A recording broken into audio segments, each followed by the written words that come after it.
ಅಲ್ಲಿ ಇವರು ಹೊಡ್ಕೊಂಡು ಹೋಗಿರೋದ್ರ ಬಗ್ಗೆ ನಮಗೂ it is a very sad thing. First thing ಒಂದು ಜೀವ ಹೋಗಿರೋದು.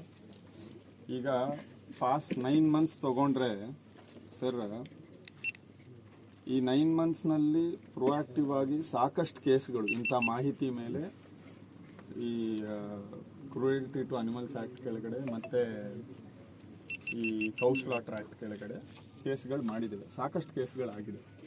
ಅದರಲ್ಲಿ ಕೆಲವು ಮಾಹಿತಿ ಮೇಲೆ ಮಾಡಿದ್ದೇವೆ, ಕೆಲವು ಬೇರೆಯವರು ನಿಲ್ಲಿಸಿದಾಗ ಮಾಡಿರೋ ಕೇಸ್ಗಳಿದೆ. ಎಲ್ಲ ರೀತಿಯಾದ ಕೇಸು ಆಗ್ತಾ ಇದೆ. ಇನ್ ದಿ ಪಾಸ್ಟ್ ಕೇಸಸ್ನಲ್ಲಿ 2 ಬಿಟ್ಟರೆ ಎಲ್ಲದರಲ್ಲೂ ಅರೆಸ್ಟ್ ಆಗಿದೆ. ಈಗ ತಾವು ಏನು ಎಕ್ಸಾಂಪಲ್ ಹೇಳ್ತಾ ಇದ್ರೆ 2 ಕೇಸ್ ಇದೆ ಪೆಂಡಿಂಗ್, ಇನ್ ವಿಚ್ ಅದು ಹುಡುಕ್ತಾ ಇದ್ದೇವೆ. ಅದು ಸಿಕ್ಕಿದಾಗ ಅರೆಸ್ಟ್ ಮಾಡ್ತೇವೆ. ಅದು ಬಿಟ್ಟರೆ ಇನ್ನೆಲ್ಲ ಕೇಸಲ್ಲೂ ಅರೆಸ್ಟ್ ಆಗಿದೆ.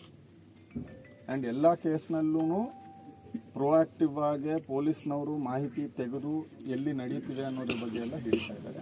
ಆ್ಯಂಡ್ ಇದಕ್ಕೆ ಕಾಯ್ದೆ ಇದೆ. ನಾವು ಬೇರೆ ರೀತಿಯಲ್ಲಿ ಏನೋ ಮಾಡಬೇಕು ಅದು ಇದು ಏನೂ ಬೇಕಾಗಿಲ್ಲ. ಕಾಯ್ದೆ ಇದೆ.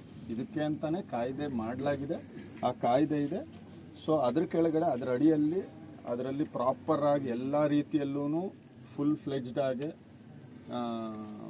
ಅವ್ರಿಗೆ ಶಿಕ್ಷೆ ಕೊಡಲಿಕ್ಕೆ ಅದರಲ್ಲಿ ಕ್ರಮ ಇದೆ.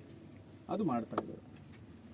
ಈ ಪರ್ಟಿಕ್ಯುಲರ್ ಇದರಲ್ಲಿ ಏನು ಅವ್ರು ಕೇಸ್ ಕೊಟ್ಟಿದ್ದಾರೆ ಅದನ್ನು ತೊಗೊಳ್ತೀವಿ.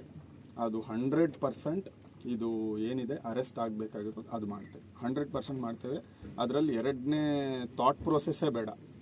ಪೊಲೀಸ್ ಅವರು ಏನು ಮಾಡಬೇಕು ಅದನ್ನು 100% ಮಾಡ್ತೇವೆ. ಆ್ಯಂಡ್ ಅದು ಕೂಡ ಇದು ಎಲ್ಲಿಂದ ಬಂದಿದೆ, ಯಾಕಂದರೆ ಈಗ ಎಲ್ಲ ಚೆಕ್ ಪೋಸ್ಟ್ಗಳಲ್ಲೂ ಕ್ಯಾಮ್ರಾ ಇದೆ. ಎಲ್ಲ ಚೆಕ್ ಪೋಸ್ಟ್ನಲ್ಲೂ ಚೆಕಿಂಗ್ ನಡೀತಾ ಇದೆ. ಅಂಥದ್ರಲ್ಲಿ ಇದು ಎಲ್ಲಿಂದ ಬಂದಿದೆ, ಯಾವುದಾದ್ರೂ ಇಂಟೀರಿಯರ್ ರೋಡ್ಸಲ್ಲಿ ಈ ಚೆಕ್ ಪೋಸ್ಟಿಗೆ ತಲುಪದೆ ಏನಾದರೂ ಬಂದಿದ್ದಾರಾ, ಇಲ್ಲ ಯಾವ ಕಡೆಯಿಂದ ಬಂದಿದ್ದಾರೆ ಅಂತ ಟ್ರೇಸ್ ಮಾಡೋದೇನು ಕಷ್ಟ ಅಲ್ಲ. ಯಾಕಂದರೆ ಎಲ್ಲ ಕ್ಯಾಮ್ರಾ ಫುಟೇಜಸ್ಸು ಇರುತ್ತೆ ನಮ್ಮ ಹತ್ರ. ಪ್ಲಸ್ ಬೇರೆ ರೂಟಲ್ಲಿ ಬಂದರೂ ಕೂಡ ಆ ರೋಡ್ಗಳಲ್ಲೂ ಕೆಲವು ಕ್ಯಾಮ್ರಾಗಳೆಲ್ಲ ಇದೆ. ಅದನ್ನೆಲ್ಲ ಚೆಕ್ ಮಾಡಿಸ್ಬಿಟ್ಟು 100% ಯಾವ ಕಡೆಯಿಂದ ಬಂದಿದೆ ಅನ್ನೋದು ತಿಳ್ಕೊಬೋದು. ಸೊ ಆ ನಿಟ್ಟಿನಲ್ಲಿ ಎಲ್ಲ ಕಡೆಯಿಂದನೂ ಇನ್ವೆಸ್ಟಿಗೇಷನ್ ನಡೆಯುತ್ತೆ. ಅದ್ರ ಬಗ್ಗೆ 2ನೇ ಮಾತಿಲ್ಲ. ಅವ್ರನ್ನ ಕಂಡುಹಿಡಿತೇವೆ ಆ್ಯಂಡ್ ಅರೆಸ್ಟು ಕೂಡ ಆಗುತ್ತೆ. ಮತ್ತೊಂದು ಇನ್ಸಿಡೆಂಟ್ ಆಗಲಿ ಮತ್ತೊಂದು ಕಾರಣ, ರಾತ್ರಿ ಇಲ್ಲಿ ಗಾಂಜಾ ವ್ಯಾಪಾರ, ಇಲ್ಲಿ ಸುಮಾರು ಸಲ ಮಾಹಿತಿ ಸ್ಟೇಷನ್ ಕೂಡ ಮಾಹಿತಿ ಕೊಟ್ಟಿದ್ದಾರೆ. ರಾತ್ರಿ 12-1 ಗಂಟೆ ತನಕ ಅಂಗಡಿ ಹೋಟ್ಲ್ ಓಪನ್ ಮಾಡಿಕೊಂಡು ವ್ಯವಹಾರ ಮಾಡ್ತಿರ್ತಾರೆ. ಬರೀ ಹೋಟ್ಲ್ ವ್ಯಾಪಾರ ಮಾಡಿದ ತೊಂದರೆ ಇಲ್ಲ, ಗಾಂಜಾ ವ್ಯವಹಾರ ಆಗ್ತಾ ಇದೆ ಅಂತೇಳಿ ಮಾಹಿತಿ ಕೊಟ್ಟಿದ್ದೇವೆ ಇಲ್ಲಿಂದ. ಅದ್ರ ಕಡೆ ಕೂಡ ಗಮನ ಕೊಡ್ಬೇಕು. ಯಾಕಂತ ಹೇಳಿದ್ರೆ ಅದು ಆ ಇನ್ಸಿಡೆಂಟ್ ಆಗ್ಲಿಕ್ಕೆ ಕೂಡ ಇದು ಒಂದು ಕಾರಣವೇ. ಓಕೆ.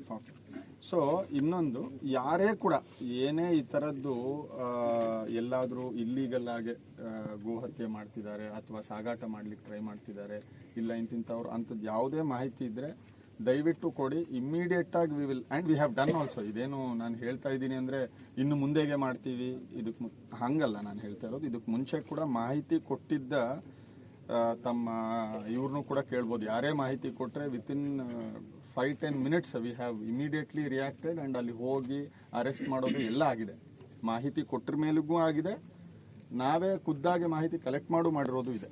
ಹಾಗಾಗಿ ಇನ್ನು ಮುಂದೆಗೂ ಕೂಡ ಇಂಥದ್ದು ಯಾವುದೇ ಮಾಹಿತಿ ಇದ್ದರೆ ಕಾಯ್ದೆ ಇದೆ. ಅದಕ್ಕೆ ಅಂತ ಗೋ ಹತ್ಯೆ ಮಾಡಬಾರ್ದು ಅನ್ನೋದಕ್ಕೆ ಕಾಯ್ದೆ ಇದೆ. ಆ ಕಾಯ್ದೆ ಪ್ರಕಾರ ನೀವು ಎನಿಬಡಿ ಹೂ ಗಿವ್ಸ್ ಇನ್ಫಾರ್ಮೇಷನ್ 100% ಅದಕ್ಕೆ ನಾವು ಮಾಡ್ತೇವೆ. ಆ್ಯಂಡ್ ನಾವು ಕೂಡ ಪ್ರೊಆಕ್ಟಿವ್ ಆಗಿ ಇಂಥದ್ದು ನಡೀದೇ ಇರೋ ಥರ ನಿಖರ ಸುದ್ದಿ, ಸದಭಿರುಚಿಯ ಕಾರ್ಯಕ್ರಮ. ನೀವು ನೋಡ್ತಾ ಇದ್ದೀರಾ ಕಹಳೆ ನ್ಯೂಸ್, ಸಮಾಜದ ಜಾಗೃತಿಗಾಗಿ ವಸ್ತುನಿಷ್ಠ ವರದಿ.